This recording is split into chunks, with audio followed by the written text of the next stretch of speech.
Арқаның ұлан-ғайыр даласында, Матай мен Тобықты рулары арасында бітіспес дау жалғасып жатты. Ел ішінде жаулық пен барымта тыйылмай, қанды қақтығыстар жиілеген шақ еді. Осындай аласабыран заманда тағдыр қосуға тиісті екі жас дүниеге келді.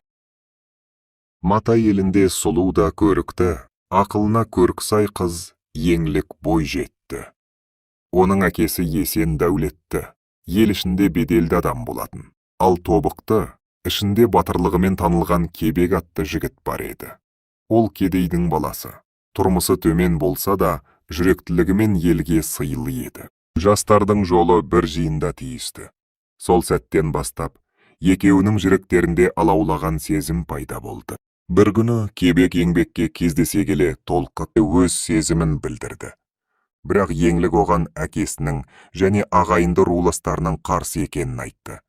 Кебек ойланып қалды да, еңлікке шынайы сезімдерге ешкімнің бөгет бола алмайтынын түсіндіреді. Осылайша, екі жас махаббатқа адал болып, рулардың қарсы болғанын біліп, Шыңғыстау етегіне қашып кетуге шешім қабылдайды.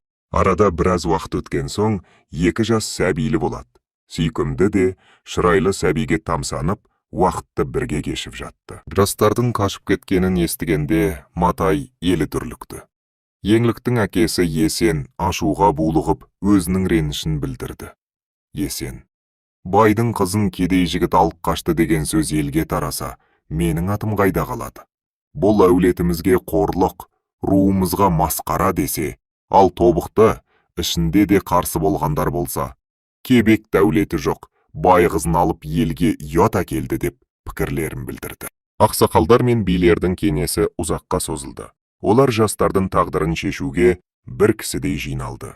Қараменде би: егер бұл істі мақұлдасақ, елдің бірлігі бұзылады. Махаббатпен қашқанымен бұл бүлікке жол ашады. Елдің тыныштығы үшін оларды құрбан етпесек, дау да бітпейді, деп сөзін аяқтады.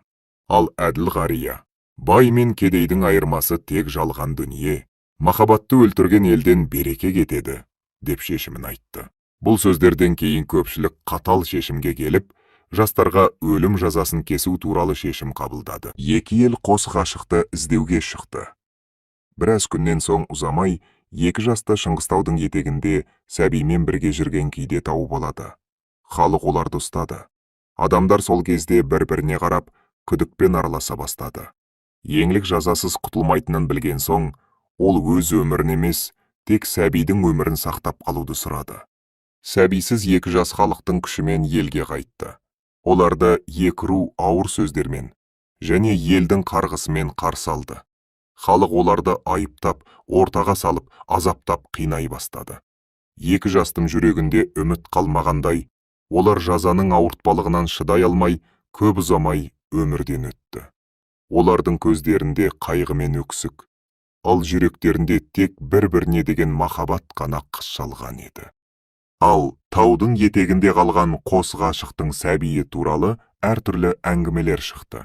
Бірі оны тапқандарын айтса, енді бірі алып кеткен сөз етті. Бұл қайғылы оқиға халық жүрегінде өшпес аңыз болып қалды.